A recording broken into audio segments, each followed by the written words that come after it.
promise you don't hate video games. That's not what it is. A lot of video games now are just jobs. Everything you said is legitimate facts. But I want to go a little bit deeper into the conversation. You see, a lot of the reasons why older games hit differently than newer ones is not because of nostalgia. Video games back then were made from creative people who were flawed and didn't know what the hell they were doing, but their passion shows in their talent. Video games these days feels more corporatized than ever. Video games these days feel like a checklist. It doesn't have a soul. Everything just feels soulless, and we all feel that. Which is the reason why a lot of us should be playing all these indie games, because indie games are the ones that is pushing the industry.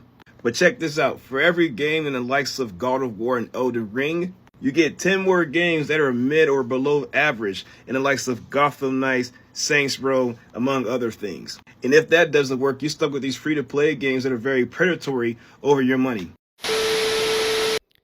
What's going on, dude? It's your boy Andy Matrix, and I wanted to make this video because I saw a video by a guy called Isaac OS. Isaac OS, which is a really pretty cool YouTube channel, and he was talking about how the future of gaming is offline. Now, you guys already know that nowadays there's a lot of companies, like, you know, everything from PlayStation, Ubisoft, I believe even Nintendo. They're pushing for online game, right? Online game. They want you to be online, basically be online, be connected to the internet in order to play your games, because that way they can track you. That's the whole purpose of, you know, the online gaming, is so that they'll be able to track what you're doing. It's just another way of surveillance. Sounds pretty crazy. A lot of people are not gonna believe me. But yeah, I mean, just think about it. I mean, we're being surveillance in many ways, and that's the whole deal with the old digital future is surveillance, right? They, you know, especially with the government. We know when we go into the government, talking about the government, that's, you know, the whole surveillance things. You guys pretty much know where that conversation is gonna go, right? I'm not here to talk about the government, but we're talking about gaming. So the future of gaming is offline.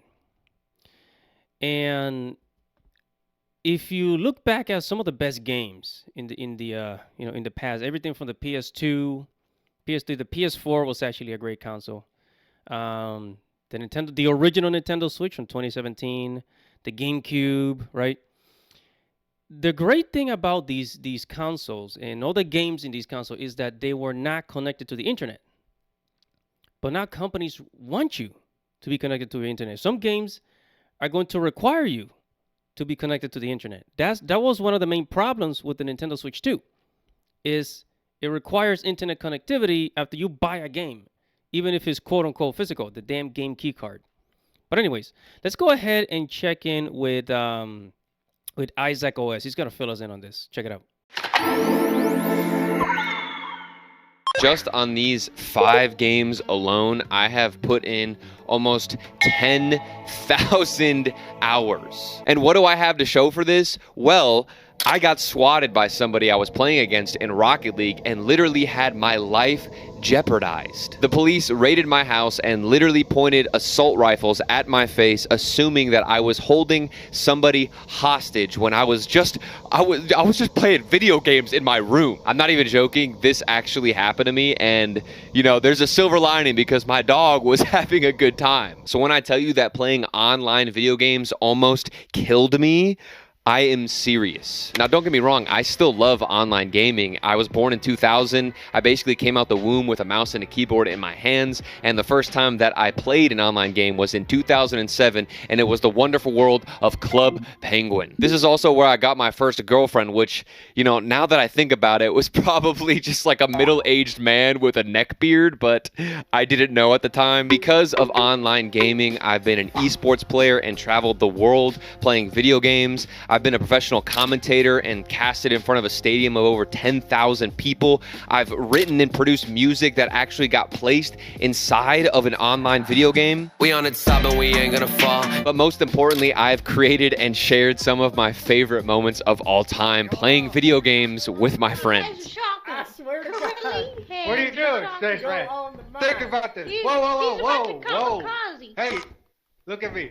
We can get through this. Oh, he's working on it now. Oh, he's jerking.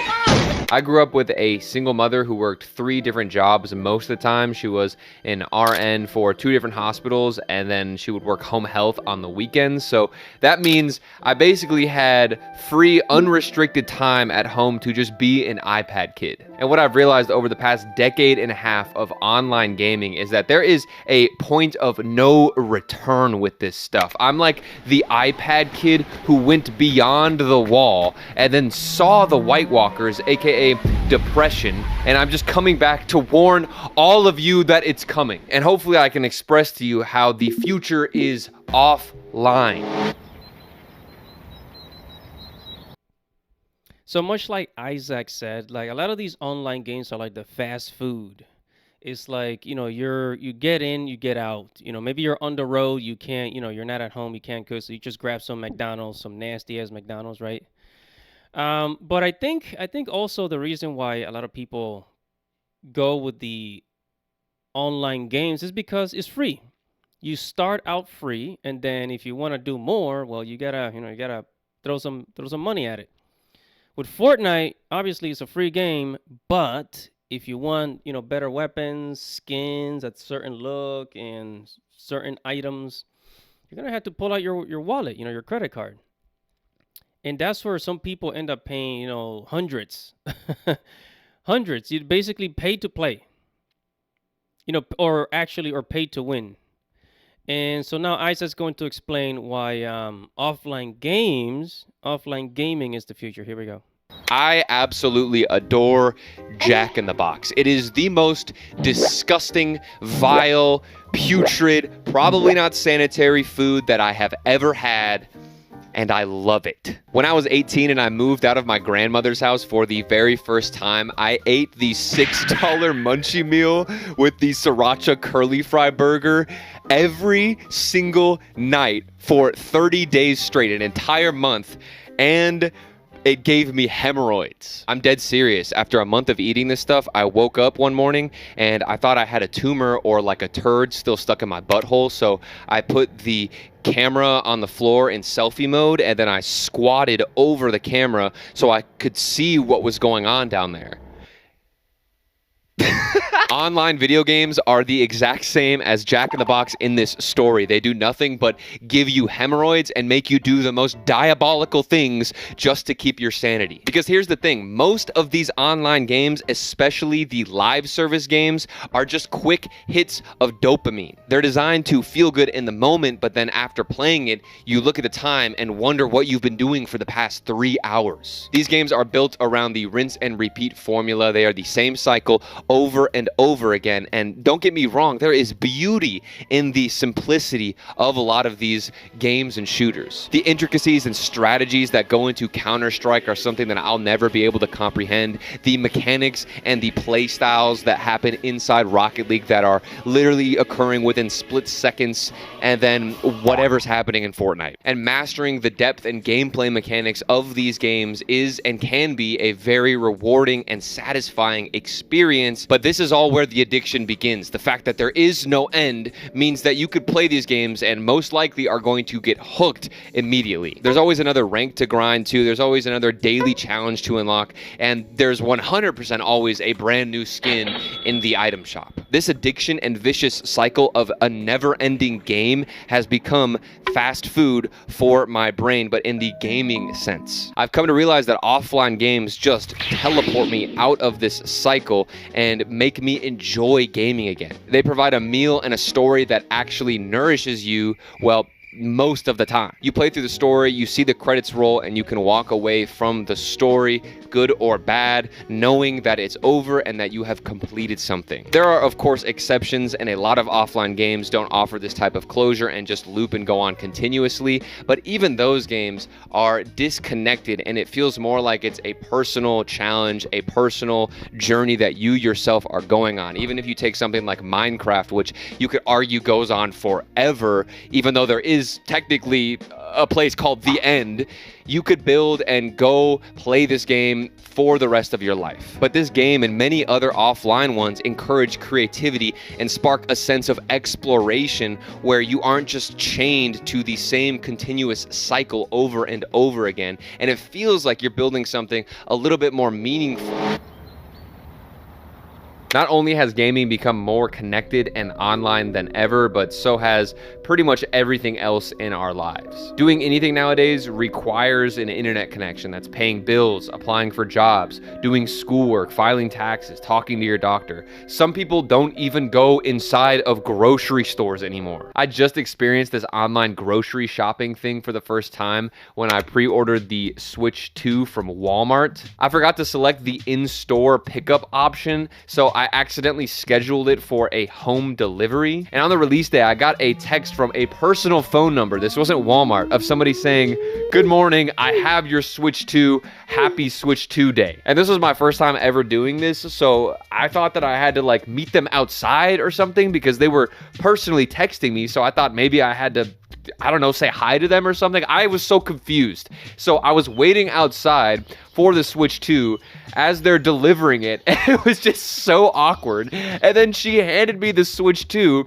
and she was supposed to take a photo, so clearly I wasn't supposed to be there. And then I just got this disaster of a photo of me holding on to the Switch 2, gripping it like my life depends on it. Everything is online right now, and of course, social media is a part of that. I mean, if you're watching this video, then you and myself are both existing on this platform on YouTube. Spending time alone and actually sitting with yourself is harder than ever because there are more and more distractions in front of us. And while I don't think that playing offline games is the same as meditating with Guru Patik in the Eastern Air Temple, it does provide a really nice release from the noise and chaos that being online inflicts. I fell in love with gaming because nothing else in the world would let me immerse myself in a completely different reality the way that the games did. When I was playing Wind Waker, I was inside the story as a kid. I was talking to the characters. I was disconnected from everything else and relieved from the stress or outside responsibilities. I'm not exactly sure when it happened, but at some point, once I started playing mostly online games, whenever I played offline games, it suddenly became this terrifying reminder of the loneliness that I was actually feeling at the time. Something would happen in the game, or I'd be listening and understanding the dialogue and I'd laugh, and then it would strike this weird chord of loneliness and worthlessness inside of me because nobody else was there to experience it. It was almost as if because I was alone experiencing it, the moment didn't mean as much. It was really weird. And then this is ironically why I started making YouTube videos to begin with, because I wanted to experience these things and have other people with me that weren't at the time. It's weird, dude.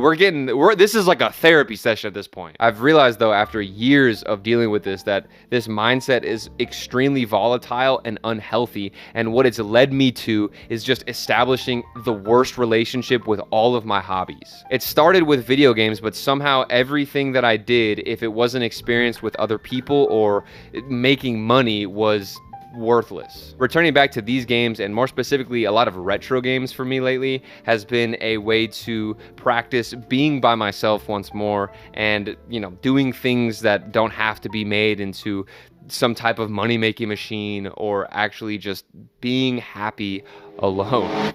So much like what Isaac said, offline games, in the old days, they feed the soul.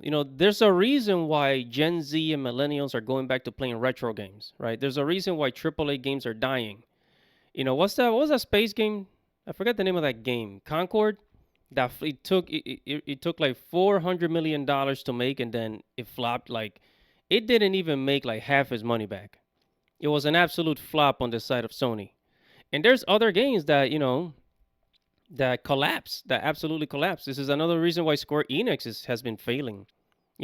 They've abandoned their roots, their old way of RPGs.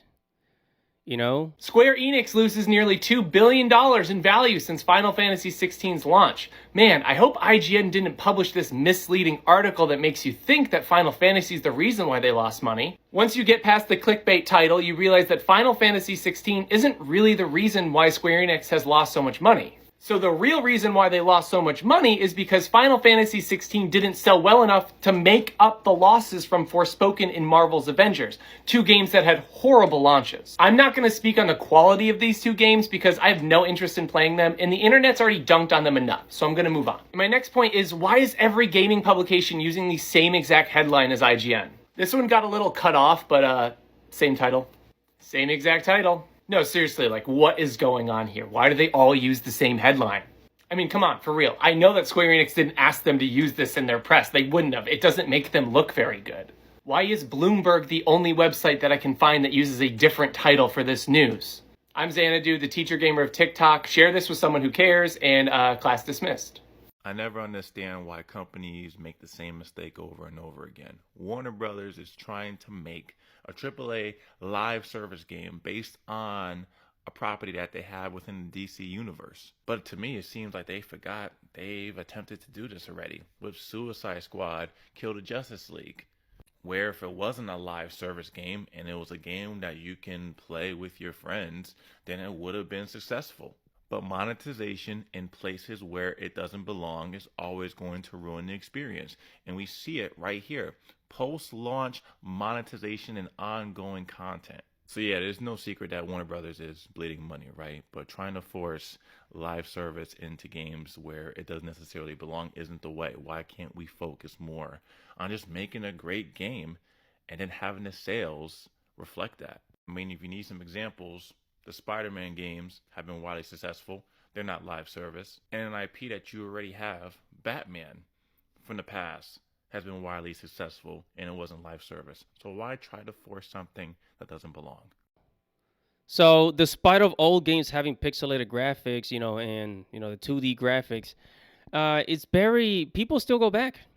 I myself, I went back to playing, Yu-Gi-Oh from the DS, the Nintendo DS. And it's been a great game because, I mean, if you look at modern day Yu-Gi-Oh sucks. It's like the more you add to something, the more it's ruined. So people really like originality. Classical games. Everybody's going retro. A lot of people are going retro. If you look at Clownfish TV, they confirm it. Retro, I don't want to say that retro is the future, but again, offline is the future. Games that do not require you to be attached to the internet, those games are going to be very successful. And we see this with something like Expedition 33 Clair Obscur, which is a turn-based RPG that Square Enix refused to make, but somebody else had to make it. All right, well, that's going to be it for this video, guys. Whatever your thoughts are, make sure to comment below, like this video, subscribe to the channel, hit the notification bell for future notifications. Everybody's your boy, Andy Matrix. Godspeed.